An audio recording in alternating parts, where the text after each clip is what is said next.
Eccoci, bentrovati a Parliamone. Quest'anno vogliamo ascoltare i giovani, le loro aspirazioni, le loro ansie, i loro dubbi, ma anche le loro certezze. Abbiamo intitolato questa trasmissione Chi sono davvero? Al mio fianco, come sempre, Don Bucolo. Bentrovato, padre Salvatore Bucolo. Perché dobbiamo ascoltare i giovani? Perché solo se li ascoltiamo li conosciamo veramente e solo se li ascoltiamo comprendiamo veramente chi sono. Ecco perché questa nuova serie di Parliamone ha come oggetto proprio ascoltare i giovani. E noi presentiamo subito la nostra prima ospite, che è Paola Failla. Paola, ben trovata, grazie per essere qui con noi. Abbiamo preparato un video, vediamo, la regia ce lo propone. Michè, ma che ti passa per la testa? Ma tu ti sei mai chiesto chi sono io davvero? Ma non la parte che mostra gli atti, ma quella più vera. Tutti mettiamo in mostra in vetrina le nostre qualità. Ma abbiamo il coraggio di cercare davvero ciò che ci rende noi stessi.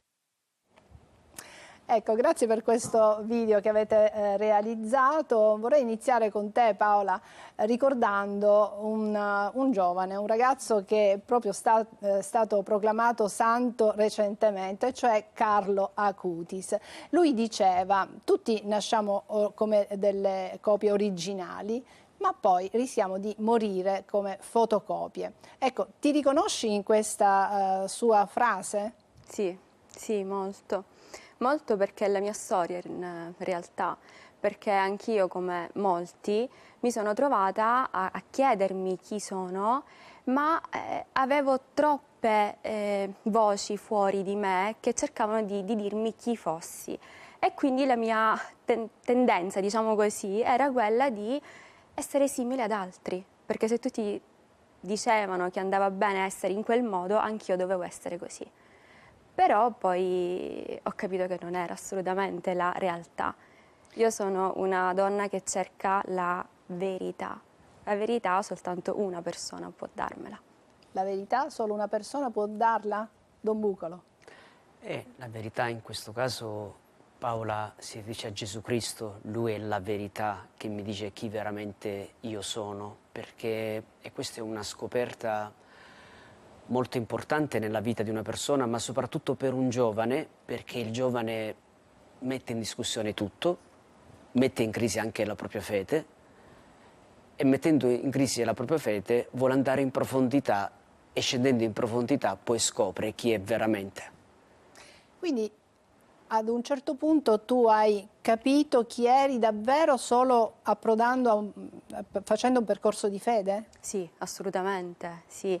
Tutto è nato in un momento brutto della mia vita. Gesù non mi è mai venuto a trovare nel momento in cui la mia vita era perfetta, bellissima. Anche no, perché non ci si pensa forse esatto. in quei momenti. Purtroppo no. E invece è venuto a trovarmi proprio quando io credevo di non avere più una via di uscita, e invece lì il suo amore mi ha avvolta e mi ha fatto entrare dentro me stessa, lasciando perdere tutte le voci fuori, ma la cosa che mi ha fatto capire chi fossi davvero era quando ho capito di chi sono davvero. Allora lì ho capito chi è davvero Paola. E come fai a rapportarti con gli altri tuoi coetanei?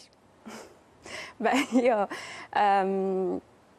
parlo sempre di Gesù, cioè ogni volta che io parlo con qualcuno, sia che sia amico mio o che non lo conosca, io cerco sempre di mettere la mia fede in tutto, in qualsiasi cosa. Io cerco sempre di farla entrare ovunque, perché è così. La fede è qualcosa che mi tocca a 360 gradi, non potrei non Quindi nel tuo relazionare. quotidiano. Sì, Ma sì, ti prendono in giro? È successo, sì, soprattutto il periodo liceo, sì, è successo, ma non mi importa.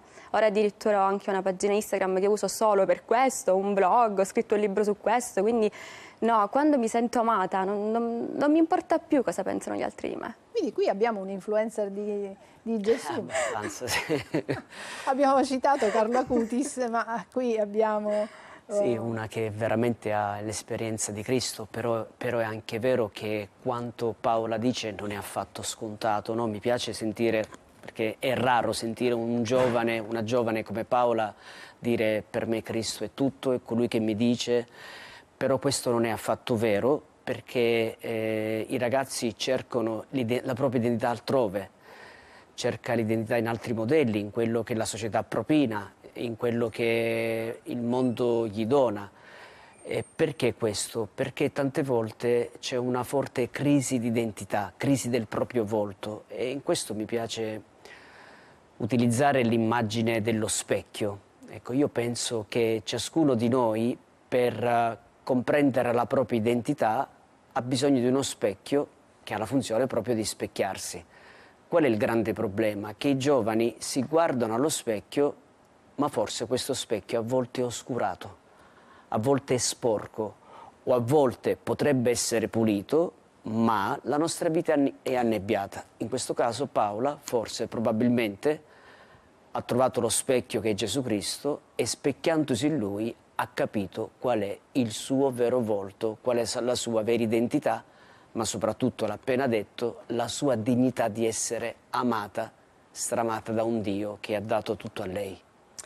A proposito di specchio, ho voluto fare un piccolo esperimento. La regia mi perdonerà per quello che adesso chiederò di mandare in onda. È una foto che ho composto con l'intelligenza artificiale. Si parla di ragazzi, quindi anch'io voglio sperimentare un po' queste cose. Vedete un po' che cosa combina l'intelligenza artificiale.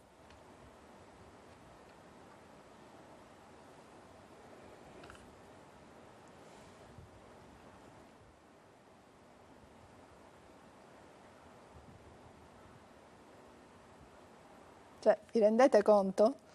Cioè, sono tutti volti, lo voglio spiegare, sono tutti volti creati dall'intelligenza artificiale. Quindi adesso anche voi giovani, no? Dovete confrontarvi, vi state confrontando sicuramente con questa, chiamiamola nuova realtà, che ti propone dei modelli, ti suggerisce dei modelli, ti fa vedere addirittura delle immagini che non sono reali.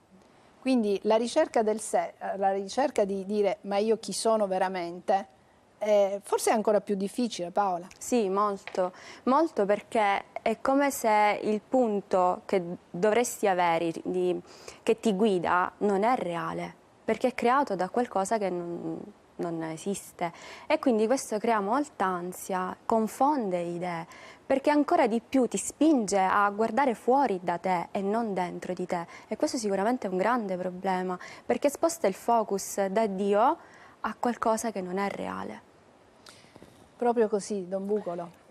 Sì, perché in effetti noi tante volte, ma questo è un errore che scorgo spesso nelle nostre comunità cristiane, e soprattutto chi si approccia alla Chiesa, alla fede, noi spesso viviamo la fede come una sorta di alienazione dalla realtà.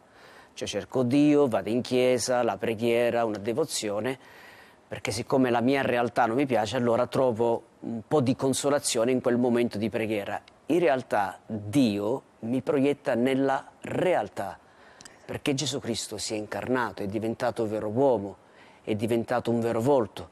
Quindi comprendiamo come dinanzi a un'intelligenza artificiale che mi presenta in modo straordinario l'irreale, Dio, in modo ancora più sorprendente dell'intelligenza artificiale, si presenta nella realtà, in uno che c'ha la carne, in uno che si è fatto crocifisso, in uno che è nato in una mangiatoia, in uno che si fa in un pezzo di pane, in uno che a quanto mai è reale. Ecco perché solo Gesù Cristo mi chiama alla mia reale identità, così come sono, così come mi presento. Paola, ma tutto questo quando è iniziato in te, questa ricerca di senso, questa ricerca di identità, questo cercare Dio, ma tu probabilmente neanche sapevi che stavi cercando Dio, No. eri disorientata, magari ti sentivi diversa rispetto ai tuoi coetanei, pensavi di avere dei valori diversi. Ecco, qual è stato il tuo cammino? Beh, allora, nella mia vita Dio c'è sempre stato, perché io sono nata in una famiglia cattolica, quindi andare in chiesa era una cosa normale, però un conto è sapere che Dio esiste, un conto è fare esperienza, e a me mancava questo. E questa mancanza io l'ho sentita tanto nella mia vita, perché sì, so che Dio esiste, ma è estraneo a me, e quindi mi ha portata a guardare altri modelli, ad essere chi non sono. E questo l'ho fatto per tantissimo tempo, cercavo di essere diversa, a partire dal mio aspetto fisico alla parte di me più vera, io la nascondevo. E quindi come ti presentavi agli altri? Esatto. Con quale maschera ti Non come presentavi? sono oggi, Non come sono adesso. oggi, no, Adesso ti assolutamente. vedo acqua e sapone, molto Esatto. tranquilla, con la giacchettina Vestita in un rosa. certo modo. Esatto, quindi sei stata No, una non ero così. scapestrata, sei stata Sì. una ragazza ribelle? Per alcuni aspetti sì, nel modo di vestire sì, io non mi sarei mai vestita così quando ero un po' più piccolina, non me lo sarei mai Ma sognato. quanti anni hai adesso? 36. No, vabbè. E quindi? E quindi ho avuto questo periodo un po' brutto, un po' diciamo nero, ecco, nero, fino a quando Dio mi ha messo in un incontro con una persona. Questo incontro per me era bellissimo, importante, ma non ero io. E sono uscite fuori tutte le mie ferite, paura di non essere abbastanza, paura di non riuscire a meritare quell'amore, paura di essere abbandonata. E questo ha portato a non far uscire ancora di più la vera me. E Dio è arrivato lì. E quindi come è arrivato? È arrivato che mi ha tolto tutto quello che avevo, quella persona a cui io tenevo tanto, e lì ho rimesso il focus su Dio. Ho detto aspetta, ma forse sto sbagliando, sto cercando altrove, e lui si è fatto trovare. Forse volevi essere come questa persona pensava potevi piacere a questa persona, ecco. Esatto. E quindi magari non pensavi a quello che piaceva a te. Ti ponevi in maniera diversa, no? Sì, cercavi esatto. di mostrare a questa persona un lato che manco ti appartiene, o forse non ti è mai appartenuto, ma volevi, come dire, conquistare o tenere accanto questa persona mostrandoti come non sei. Una parte che non ero io, e togliendo alcune parti di me pensando che non fossero abbastanza. O che lo Immagino che facessero tutto scappare. questo però ti faceva stare male anche Molto. quando c'era questa persona. Molto, molto. Anche perché poi mi sono chiesta, ma se deve nascere qualcosa, su cosa la sto basando? Non su di me. Quindi Don Bucolo, una crisi di identità molto forte, una sofferenza vissuta anche nel momento in cui si ha accanto una persona che magari vogliamo tenerci e allora mostriamo quello che noi pensiamo sia il meglio di noi stessi, o comunque quello che può piacere all'altra persona, tradendo quello che siamo. Esatto. Quindi quella fase viene vissuta con sofferenza anche se non si percepisce, poi la batosta arriva quando si perde quell'oggetto di affetto, quello che è. E qui comprendiamo come la crisi di identità è molto legata alla crisi relazionale, cioè da come io mi relaziono agli altri, soprattutto quando sono in gioco gli affetti più cari, quando è in gioco un innamoramento, un amore importante, un'amicizia. Ecco, quanto in questa relazione io quasi quasi devo piacere all'altro a scapito di chi sono io veramente, e allora lì chiaramente la persona si smarrisce, non comprende più chi è. Quella crisi, quello star male, quel malessere diventa chiaramente un aiuto, perché a un certo punto la persona dice ma io sto male, io non posso continuare così. E meno male che viene quel malessere, ma non è detto che venga. A volte una persona potrebbe anche mesi, anni, eternamente continuare, oppure anche giustificare, oppure anche anestizzare quel malessere e annullare la propria persona. Quindi in questo caso Paola ha avuto la fortuna di sentire quel malessere, di sentire che non era al posto giusto perché non era lei, e quindi a riscoprire veramente la sua vera identità scoprendolo nel volto di Dio. Bene, io direi di fermarci qui per qualche istante, mandiamo la pubblicità e poi continuiamo a parlare con Paola per capire come si è trasformata la sua vita.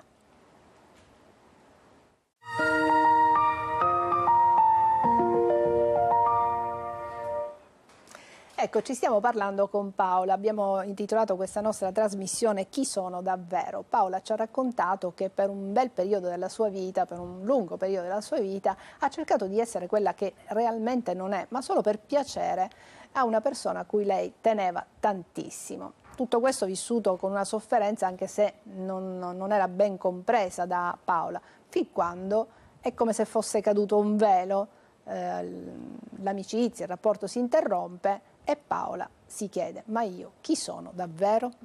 Esatto, è andata così. Ed è stato bellissimo e brutto allo stesso tempo. Bellissimo perché mi sono sentita libera, proprio nell'istante in cui io ho capito cosa cosa stavo vivendo, mi sono sentita libera. E ho iniziato un cammino, un percorso, perché, ripeto, Dio c'è sempre stato, ma lì l'avevo proprio sentito. Cioè mi ero sentita proprio avvolta da quest'amore. Quindi non ti sei sentita sola in quella sofferenza? No, io proprio nell'istante in cui ho capito, io non mi sono mai sentita sola, subito, anzi mi sentivo libera, mi sentivo serena. È questo che mi ha aiutato poi nel mio cammino. E ti ha fatto capire che c'era qualcosa di diverso che sì, potevi raggiungere? Sì, proprio mi stava chiamando e l'ho scoperto grazie a 2 percorsi bellissimi che mi hanno proprio cambiata. Uno è stato un percorso che è durato 1 anno con diciamo che è stato esercizi di Sant'Ignazio. Ah, gli esercizi di Sant'Ignazio di Loyola. Esatto. Quindi ci sono anche questi esercizi per i più giovani? Con la pastola universitaria, sì. Ah. Sì. Sì, è stato fatto. Interessante, perché sì, molto. so che sono degli esercizi sono tosti, che ti mettono in discussione, ti fanno riflettere, un cammino tracciato proprio da questo santo, Sant'Ignazio di Loyola. Aiutano a fare proprio una parola che è importante, il discernimento sui propri sentimenti, sulle proprie emozioni, su ciò che il cuore desidera, ma questo anche a partire dalla parola, dal Vangelo, perché a volte noi purtroppo abbiamo moralizzato l'insegnamento del Vangelo quando il Vangelo restituisce l'uomo a se stesso, no? Quindi a saper leggere le proprie emozioni, i propri sentimenti, i propri desideri e soprattutto a saper leggere la propria identità. E quindi esercizi fatti in modo quotidiano, nella realtà quotidiana, nella realtà proprio concreta. E questo ha aiutato molto Paola a riscoprire finalmente se stessa. Ma non solo questo, perché ho iniziato sia questo cammino e poi a metà invece facevo 2 cammini insieme e l'altro era le 10 parole. Io li ho iniziati praticamente assieme ed è stato bellissimo, è stato un cammino pesante, fra l'altro uno ancora continua, ma è quello che mi ha salvata. Ti ha salvata.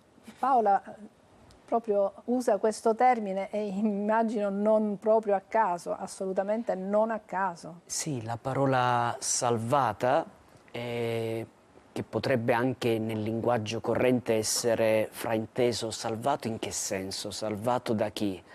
Salvato nel senso che finalmente la sua vita, il gusto della vita ha un gusto di pienezza, di bellezza, di gioia, di questo scommettersi alla vita, no? Finalmente ho trovato l'orientamento giusto della mia vita, perché tra l'altro, e questa è anche una cosa molto bella che mi piace anche dire, perché uno potrebbe dire sì, ma perché solo la fede mi dà la mia identità?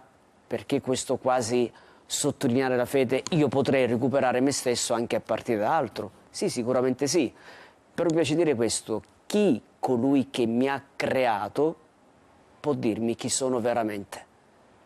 Se noi, perché Paola non viene da se stessa, è frutto dell'amore dei genitori, ma è un mistero, perché non è stata programmata dai suoi genitori, quindi chi l'ha plasmata, chi più di lui le sa dire qual è il suo vero volto e qual è la sua vera identità. Quindi tu ti sei confrontata con la parola di Dio e lì hai capito chi era lui, ma chi eri tu. Sì, allora proprio questo, il fatto della parola, è qualcosa che mi ha salvato 2 volte nella mia vita. La prima è quando ho sofferto di ansia, attacchi di panico a livelli bruttissimi, è proprio grazie alla parola che io ne sono uscita. E in che modo? È una storia bellissima. Io praticamente arrivavo a non fare più nulla durante il giorno perché avevo paura che mi venisse l'ansia. Allora un giorno, io però stavo sempre con il telefono in mano, un giorno mi esce una pagina social dove venivano messe solo foto della parola di Dio, quindi versi della Bibbia. E io leggendoli stavo bene. E ero detto, ma vedi che invece la Bibbia funziona? Ho detto, vediamo, prendiamola in mano. Leggendola, studiandola, e io ho trovato pace. Perché? Perché ho conosciuto Dio. Non avevo fatto proprio esperienza, però sapevo chi era. E mi stava preparando. La parola di Dio guarisce e praticamente Paola non ha utilizzato né pilloline né psicoterapeuta. Paola è riuscita a trovare la sua serenità attraverso i social, perché lo sappiamo, i ragazzi ormai utilizzano tantissimo i social, però i social in questo caso sono stati salvifici perché gli hanno dato una parola che l'ha rasserenata e così è andata avanti. Noi siamo spesso abituati a dire io leggo la parola di Dio, ed è anche vero, però forse è più esatto, ed è quella che è l'esperienza di Paola, la parola di Dio ha letto lei, ha letto il suo cuore, quindi non come oggetto, ma come soggetto parlante che in questo caso ha scrutato il suo cuore, ha dato luce a quella che è la sua strada e ha fatto capire veramente qual è la sua vera identità. Quindi potrei dire un approccio esistenziale della parola di Dio, cioè la parola si coniuga con tutta la sua vita, mostrandogli finalmente dove andare nel cammino della sua vita. E allora Paola, tu puoi dire adesso chi sei davvero? Sì, io sono una figlia amata di Dio e questo non me lo potrà togliere nessuno.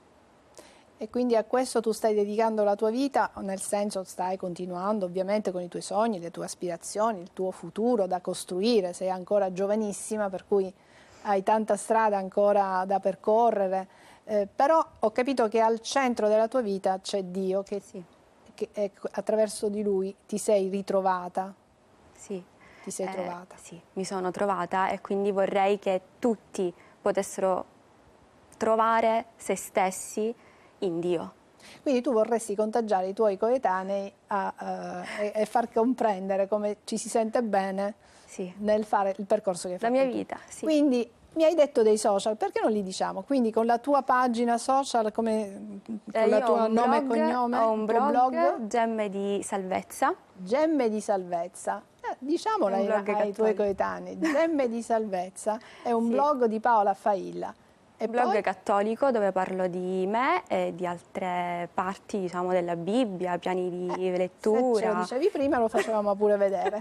Vabbè, lo vedremo nelle prossime puntate. Lo faremo vedere senz'altro. Poi ho anche scritto un libro per imparare a leggere la Bibbia e pregare.